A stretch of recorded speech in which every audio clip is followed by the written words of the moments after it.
Good morning, Reno Valley. So here we are, week two, day two of this remote online learning business, and day what feels like 273 of this quarantine business. Although I'm not really sure what day it is, I just know that I lost count after about day three. Gotta tell you, March and April, they've been a long year. Anyhow, as we've kind of gotten into more of a groove with all of our classes, we as teachers have noticed there's really kind of two categories of people. One category of student feels like they're kind of getting the hang of this online learning, right? I mean, we still miss our friends and we still miss our teachers, even though we don't want to admit it. But we're getting into the groove of things okay. The other category of students is freaking out just a little bit, right? Maybe feeling overwhelmed, feeling like there is no way we could fit all of these assignments into the time we're supposed to complete them. We as teachers are here for you and we want you to be successful, but we realized that might require a little conversation about organization. So we've put together some tips for you to help you stay just a little bit more organized, a little bit more structured as we navigate this remote learning together. Tip number one, establish a routine. Set your alarm and get out of bed at the same time each day and be ready to work. I know it's tempting to want to hit that snooze button, but don't sleep in too late.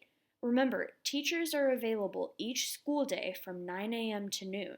During that time, we want to answer all of the questions that you might have about what you're being asked to do.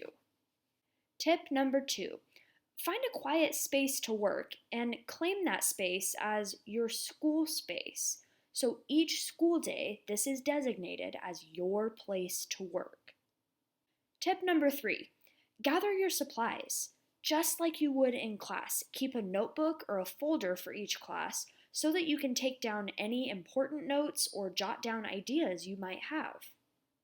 Tip number four, keep a calendar or an agenda.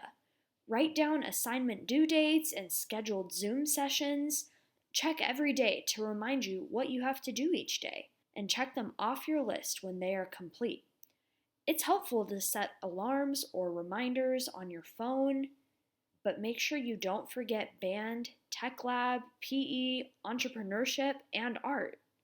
Tip number five comes from our very own Macy Wiedemann. When you begin working, bookmark as favorites the different websites you'll use daily. It'll save you some time because you can even just leave the tab open. Tip number six, read all directions carefully. Ask yourself, what do I need to accomplish on this assignment? What do I need to understand? Next, you want to reread the directions, making sure you haven't missed any important details. And if you still have questions, go ahead and ask your teacher. You can shoot us an email and we'll get back to you as soon as we can.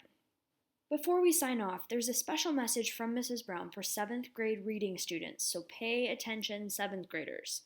Make sure to keep all of your Zello career project documents and answers because you are going to need those later. If you have questions, get a hold of Mrs. Brown. Hopefully you found these tips helpful. If you still have questions or you still find yourself needing help, reach out to one of your teachers. We are so here for you and would love to help you in any way we can. Hope you guys are having a great day and know that we miss you guys, and we are so excited to see you back in person once all this craziness is over. Love you guys.